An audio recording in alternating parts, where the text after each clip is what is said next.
All right, Shavosai, good morning. Let's begin. All right, I figured I had a few extra moments in Gan HaEmunah because we have, as I told some of the Chavri yesterday, we have like some Dapalach coming ahead. So Emeretz Hashem will be good. All right, so let's begin. Shavosai. So today's daf is Kuf Yud Daled 114.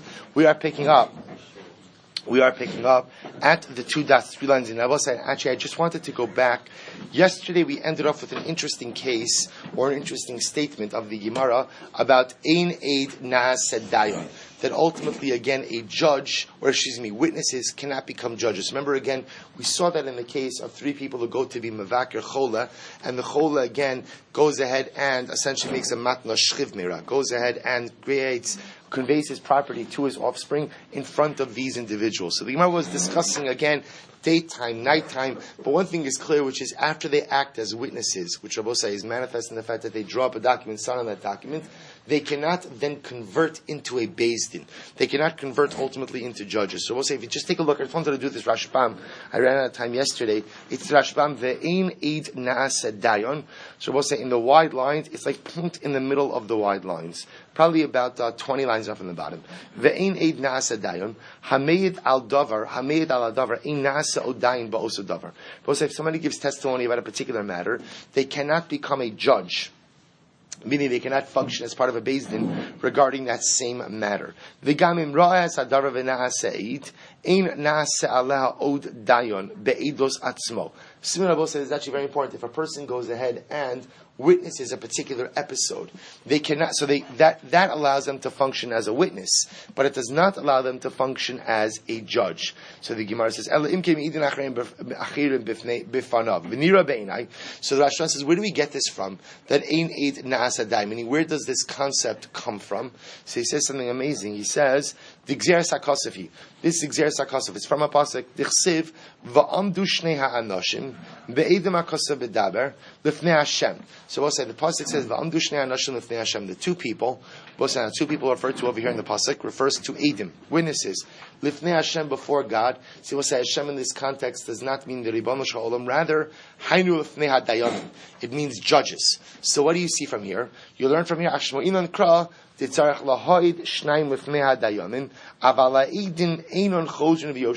we'll say what the Rashbam understands.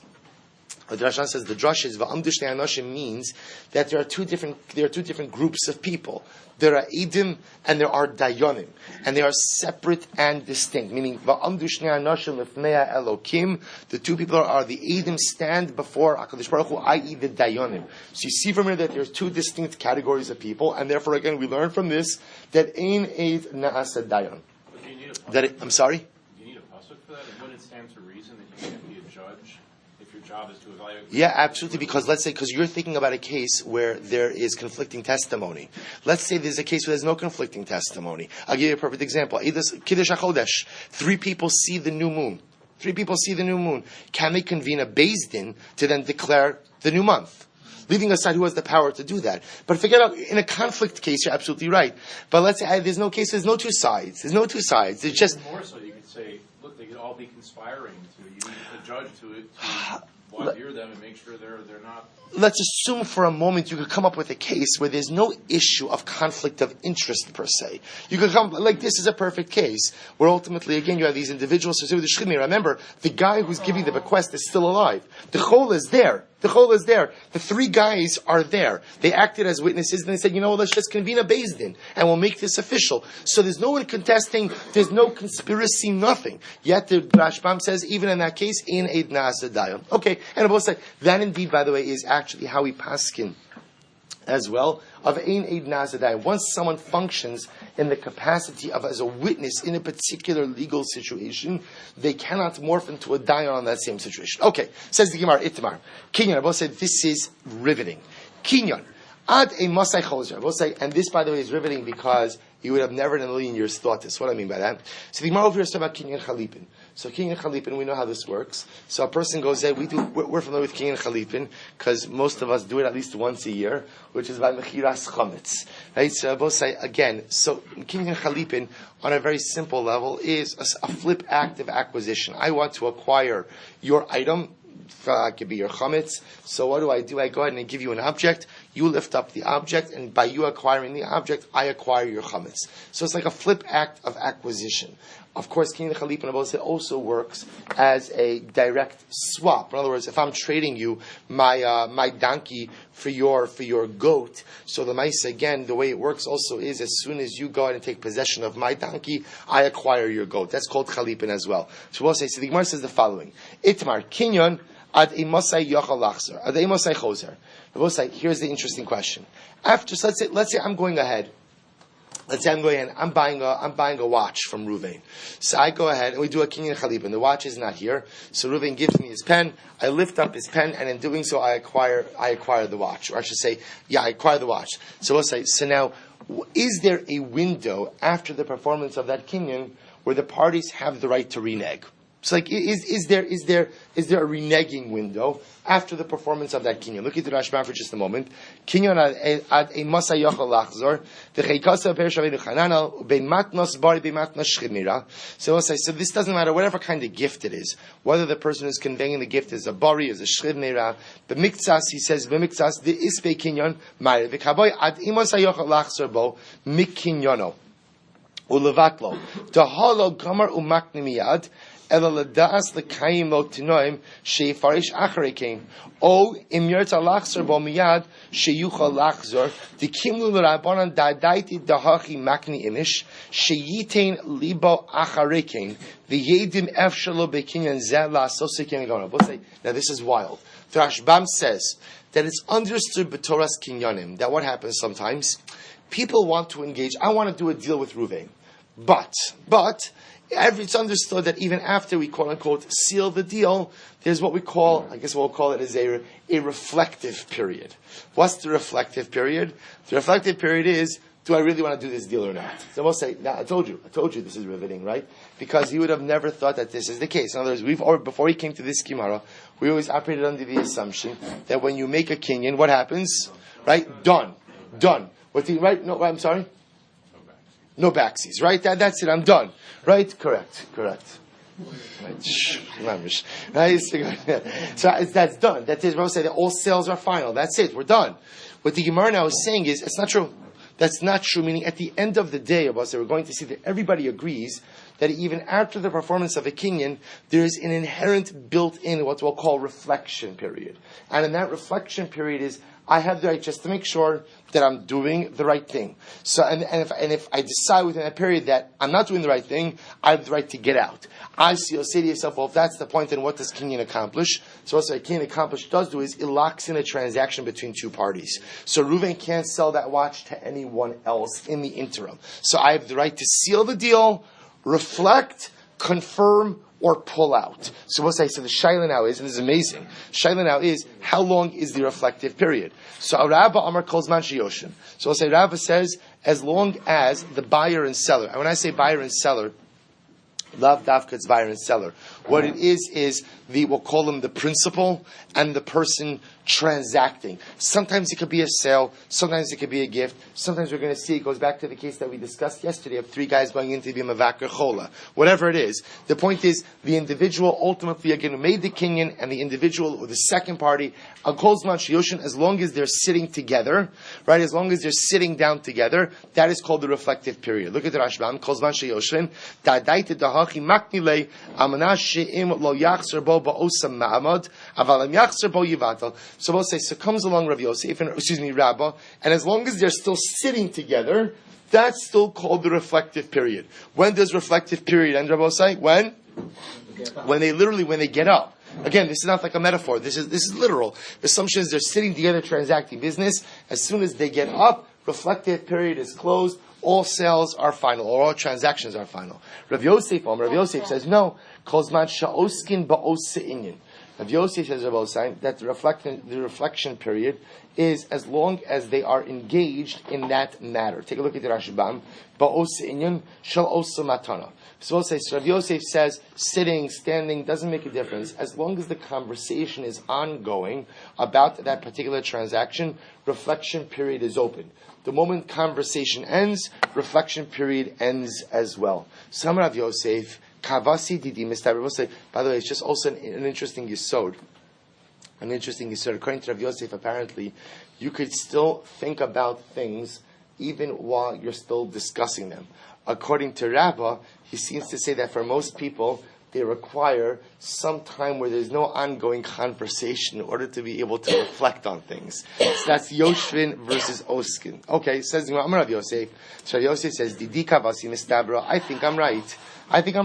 Right? Rav Yosef says, I think the reflection period is as long as they are engaged in the conversation about the particular transaction, the reflection period is open. Now, why do I know that I'm right? Well, say going back to our case that we discussed yesterday. 3 people go ahead and visit the sick. What happens?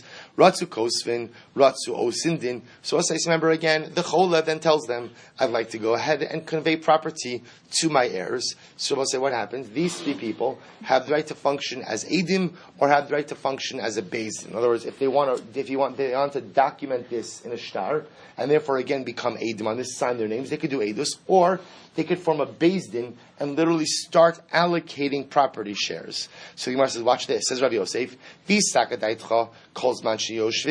if you say that the grantor, is that the right word? The grantor, we'll call him the shchivmera, the person who's sick, has the right to go ahead and renege on the gift, then how could they go ahead and form a beis din? How could they form a beis din and literally allocate property to the various heirs when at the end of the day the shchimera still has the right to back out? Because the assumption of Osei is all of this is happening while they're still sitting together. Therefore, Rav Yosef says, you see from here that what? That it's clear that I am correct, that the reflection window is kozman sha'oskin.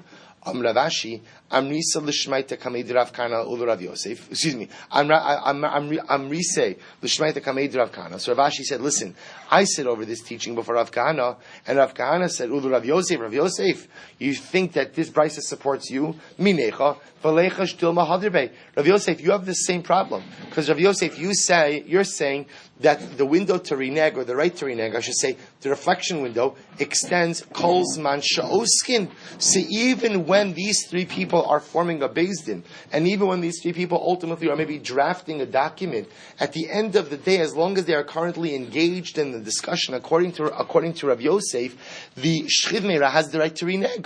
So who's to say that while they're forming their beis din and writing their document, maybe the shchivmera himself reneged? So according to Rav Yosef, how is such a situation like this? How is such a situation like this work? So the Gemara says, disiliku me amabeis me inyana le inyana. I will say, because according to Rav Yosef, how do you set up the case? I will say, according to Rav Yosef, the only way that these two of us, let's play this out. What's happening over here? 3 people coming in to be Mavakar Chola. Chola says, thank you for coming. I'm happy you're here because I want to divide up my estate amongst my children. So they have the right to go ahead. The Gemara told us to either go ahead and function as Edim or function as a Beis Din. So the Gemara says, Rav Yosef, you say under normal circumstances, the transactional reflective window. The transaction reflection window. The transaction reflection window is kol zman sha'oskin ba'ose inyan. As long as they are discussing the transaction, even though the kinyan was already made, nevertheless the parties still have the right to reflect and potentially again either confirm or pull out of the transaction. So if you'll say, I don't understand. If these 3 guys are sitting there being mevakir chola, and what happens? And now they're writing up the document, or they're acting as a beis din. If they're asukin ba'ose inyan, if they're still discussing the same transaction, then according to Rav Yosef, why aren't we choshesh that what? Maybe the shchiv merah pulled out. To which the Gemara says, you're right. According to Rav Yosef, the only way this works is how? Diaslikul me inyana le inyana. Rav Yosef, they changed the subject. Right? How about those Mets? Whatever it is. Right? After they went ahead and they finished discussing, ultimately, this din of Yerusha, they changed the subject. Because Rav say, what happens when you change the subject according to Rav Yosef? What happens? So the transaction reflection window closes. After the transaction reflection window closes, then what? No backseas, all sales are final, the conveyance of property is done, and there is no ability to renege. Look at Rashbam. Tap Rashbam, Kuf Yud Daled Amud Beis. Me'nyana le'nyana, shepasku me'osa inyan, v'dibru be'inyanam u'b'ma'asim achirim. Rabbi say literally again, it just simply means that what? They change the subject, right? They change the subject. And because they changed the subject and began speaking about something else, then what? This discussion is closed. Va'az imratzu osindin aval kolzman she'oskin ba'oseinyan ein osindin. So Rav say, this is amazing. This is amazing. So according to Rav Yosef, Rav say, let's go back for just a moment. Now Rav Yosef is creating a different narrative for that case we had yesterday. 3 people come in to be mavakir chola, and we'll keep it easy. But they're being mavakir chola by day. So the Kriv becomes Mavakir Chola. The guy is a Shchid Meira. Not that it's, but let's assume he's a Shchid Meira. He says, I'd like you to help me with the property division for my estate. So what happens? They have a choice. They could function as witnesses, draw up a shtar, sign on the shtar, or they could function as a Beis Din, and Mamish, this is all assuming that the portions are equal. Go ahead, and all the children have equal share. Go ahead and divide up the portions among the children. But according to Yosef Rabbi, when does that work? Now, just so you should understand, the unwritten part of this is normally the witnesses would be makabel kinyan with the grantor, because that's how you make his words binding.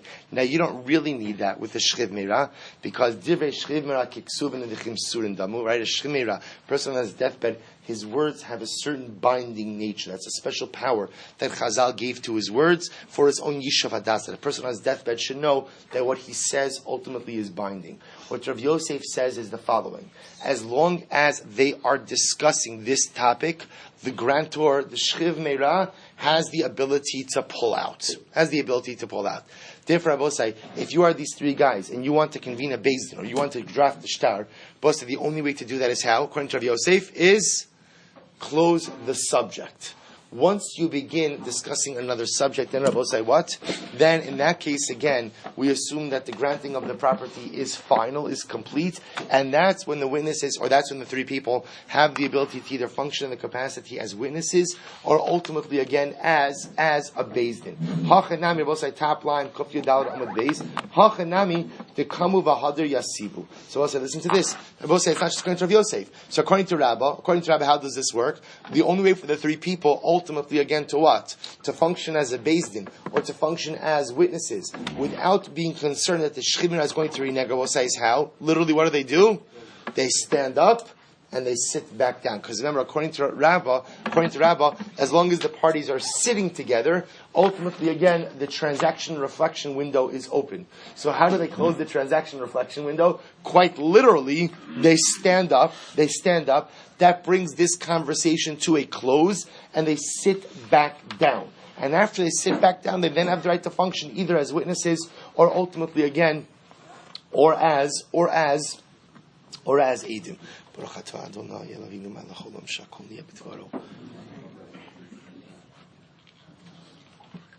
Second line. So we'll say the Gemara now says that the halacha follows Rav Yosef, right, in 3 cases. What are the 3 cases? We'll actually get into some of these later on. Besada, Inyan, Umechza. So we'll say Inyan is our topic that we're discussing over here, which is, we'll say, at what point in time does the transaction reflection window close? And Rav Yosef says, I should say, the transaction reflection window, the reflection period, is open for as long as Kozman Sha'oskin Ba'oseinyan, as long as you're having this very discussion about the transaction. It's only once the conversation ends that the transaction reflection window closes. That's Inyan Rabosai. Sada, if you look at the Rashbam, actually he says over here, Rav Yosef b'Sada, v'Perakamon, Amar Rav Yosef Matzah Amar Lei Ma'alina L'cha K'Nichsei Debar Merion. Rav Yosef, if you remember again, we had this discussion earlier. This was about that if brothers are inheriting the estate of their father, and let's say one of the brothers has an adjoining parcel, he could force the other brothers to give him the piece of the Yerusha that is next to his already existing parcel. So as again, Abba say, since that has a certain value to him, like Nichsei Debar Merion. So Allah follows Rav Yosef in that case, and Mechza. Abba say, we'll see, look at the Rashbam, what's the case of Mechza? Lekaman b'mishameis, hahud da'amr ledvisu, nechasi lech ulebrech. Abba say, if a man says to his wife, I want my property to go to you and to your son. So the Gemara says, Amr Rav Yosef, Kanoi palga didarish v'haisala arno ulabanav mechzalar mechzalbanav. So we'll see this case later on, that if a man leaves his property to his wife and to her son, half goes to her, half goes to her son. So we'll say, so the Gemara clearly tells us, we'll get to that case later on, that we paskin ultimately again like Rav Yossi. So we'll say this actually is halacha l'maisa, because leaving aside this case of the three people who come in for the shchivmera, we'll say this notion that after a kinyan is made, there is a transaction reflection period, right? We'll say is an incredible yesod that fundamentally changes the nature and our understanding of the way kinyanim works. Listen to this. The Shulchan Aruch paskins, this is in Choshen Mishpat, Hilchos Mekach Memkar, Simen Kuf Tzadik Hey Sif Vav. Shulchan Aruch says, Afa Pi Shenigmar Davar Bekinyan Sudar. Even after parties go ahead and what? Seal a deal with the Kinyan Sudar. We'll say Kinyan Sudar is another name for a Kinyan Chalipin, right? It's just very often what they used to use for a Chalipin was a handkerchief. So even after a transaction has been sealed with a Kinyan Sudar, Kol Echad Mishnehem Yochel Lachzer Bo. We'll say either of the parties have the right to renege. Kol Zman Sha'oskin Ba'oso Inyan. As long as we'll call it the transactional conversation is still alive. As long as they're talking about that transaction, the reflection window is open, and either party has the ability to go and renege. But I will say, if conversation regarding the transaction ultimately again has come to an end, then ein echad mehen yachal lachzer bo. So we'll say. So for example, I'll tell you this where this could easily come up again.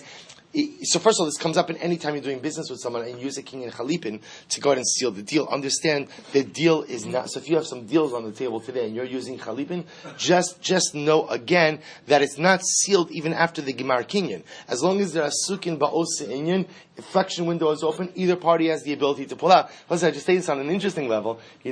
Also, when a person gets married, you do a kinyan chalip, right? You do a kinyan sudar. So it's just interesting to see, right? Just interesting to see what that means is the following. Let's say again, Chassan did kinyan sudar, right? He was makabel the obligations of the ksuva upon himself, and then what?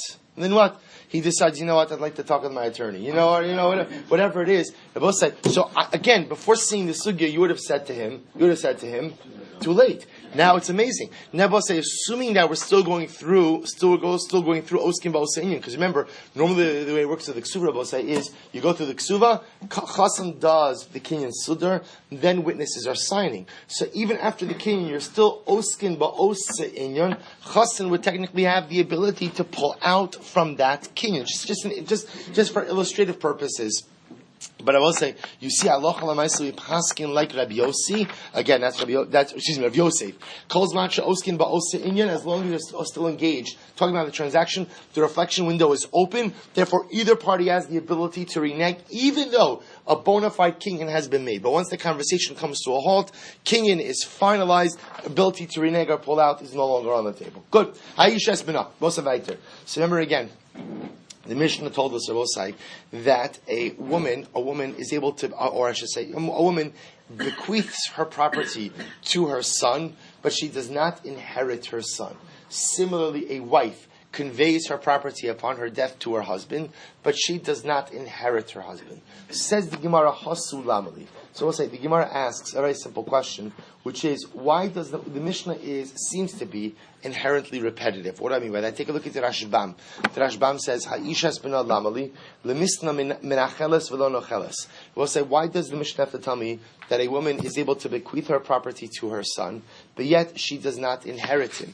After all, we already learned of this. The Rashbam says, Hainu Reisha, Diktani, Ha'ish es imo nocho velo manchil, Va'ish es baila, Nami diktani menacheles v'lo nocheles. Haynu nami reisha. Ha'ish es ishto nocha v'lo manchil. V'chein achi ha'im diktani demanchilin nechtam b'nechosa v'lo nochelin. Haynu nami reisha. So both sides, what the Gemara is asking is the following. The end of the Mishnah says that a woman is able to bequeath to her son but not inherit. A wife is able to bequeath to her husband and does not inherit. But Rabbi said, we already learned that in the beginning of the Mishnah. What did the Mishnah say? The Mishnah said that a son inherits his mother, but does not bequeath to her. A husband inherits his wife, but does not bequeath to her. So Rabbi will say, why do I need the converse of the already stated case in the Reisha? It's not teaching me anything new. To which the Gemara says, Hasu Lamali, Hatan al Reisha. We already learned this in the beginning of the Mishnah. After all, again, what did it say in the beginning of the Mishnah? So the Gemara says, Ha'ishes imo, v'ha'ishes ishto. The beginning of the Mishnah already taught me that a man inherits his mother, but yet again does not bequeath to her, and a husband inherits his wife, but does not bequeath to her. So why do you have to come back around and say now that a woman bequeaths to her son but does not inherit from him? A wife bequeaths to her husband but does not inherit from him. In other words, it's redundant. To which the Gemara says, Hakamash Malon, the Isha as Bina, Dumya, the Isha as Baila. So we'll say, I'll tell you why. The Gemara says it's not a redundancy.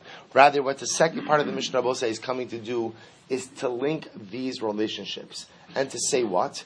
That the nature of a relationship of a woman with her son from an inheritance perspective is comparable to the relationship with a woman with her husband from an inheritance perspective. In other words, the Rabosai that the Dine Yerusha of a mother and her son are similar to the Dine Yerusha laws of inheritance of a wife and her husband. What does that mean? Watch this. Ma isha es baila, ein habal yorish es ishto bekever.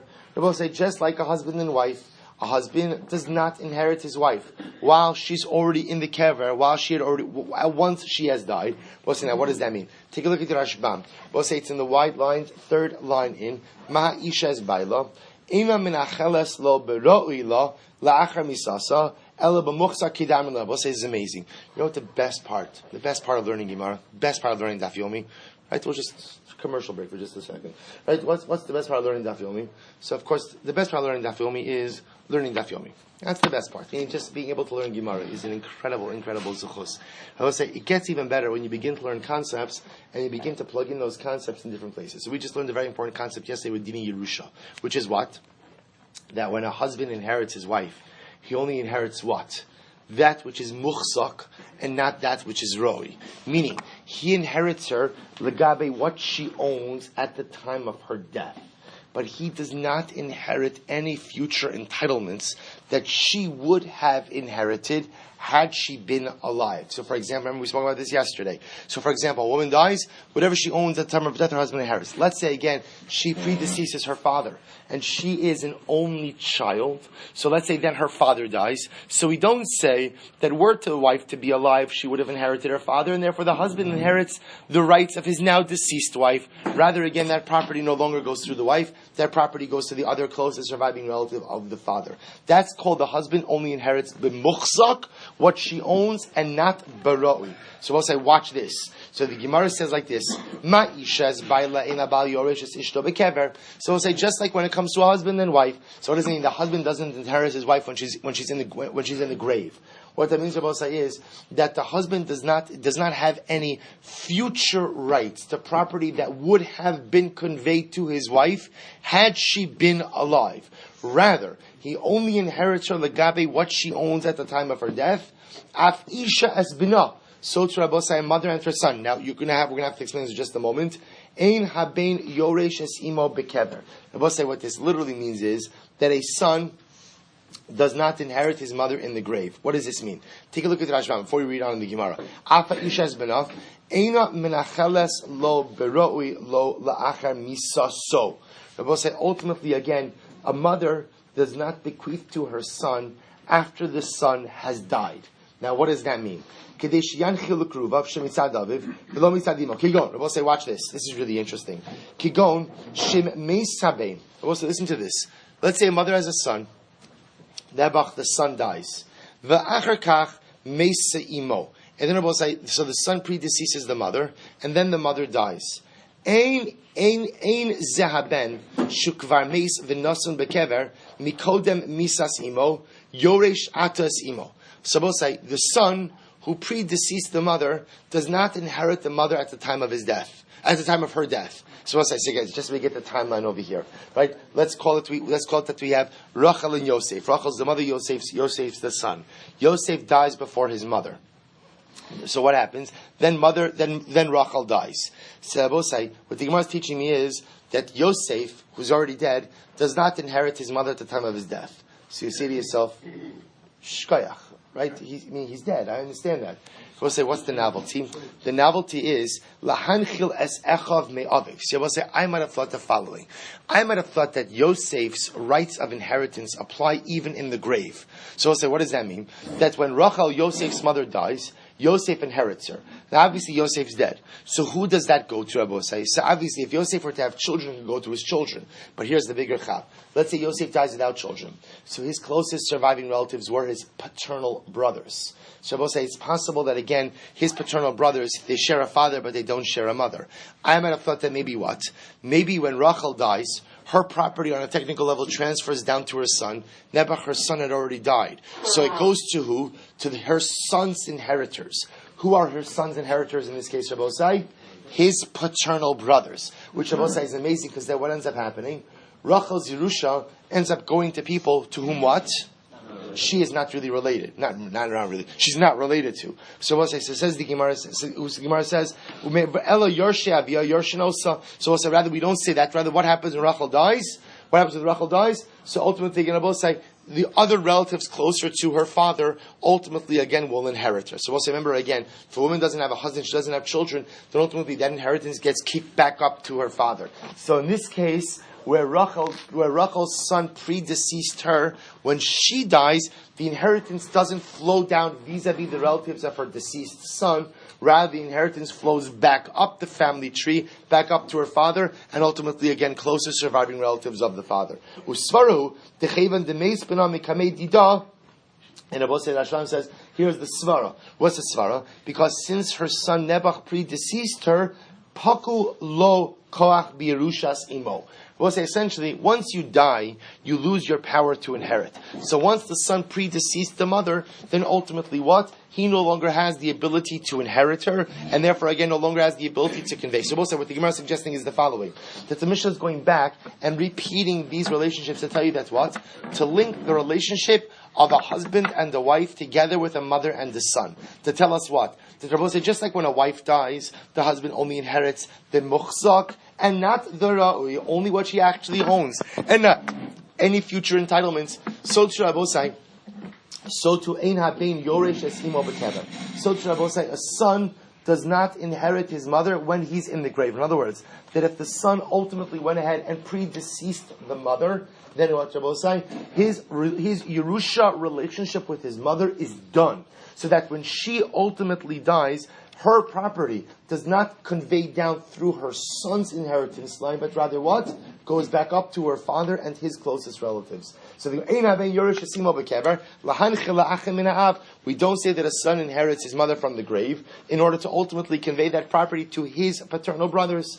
Amar Rabbi Yochanan, Mishar Yehuda ben Reb Shimon, Divar Torah ha'av yoresh es beno, v'isha yoresh es beno. So once it comes along, Rabbi Yochanan, in the name of Rabbi Yehuda ben Reb Shimon, and says, Midaraisa, a father inherits his son, and a mother inherits her daughter.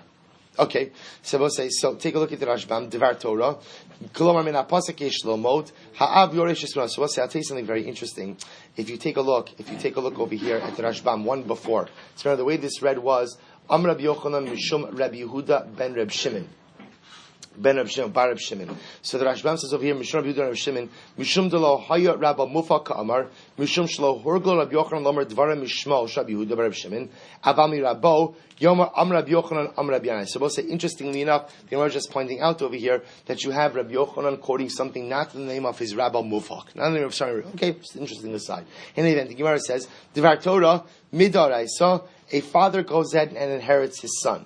The Rebbe said, now this is not just the father inheriting his son. The Rashbam points out that Av Yoresh Espino for Adin Labito. Ultimately, again, he doesn't just inherit his son; he also inherits his daughter. The Isha Yoreshes Espino, and a mother has the ability to go ahead and inherit her son or her daughter. We'll say the Gemara is just phrasing it as father, son, mother, daughter. What it really means is the following: that a father has the ability to inherit his children, and a mother has the ability to inherit her children.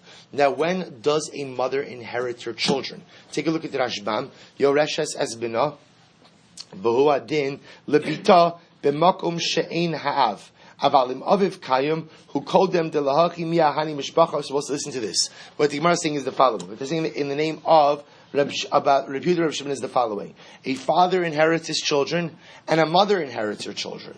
When does a mother inherit her children? Ever? Only when there's no father. So the father takes precedence in inheriting the children, but should there not be a father, let's say the father predeceased the mother, so if the father died, then the children died, so again, ultimately the mother inherits those children.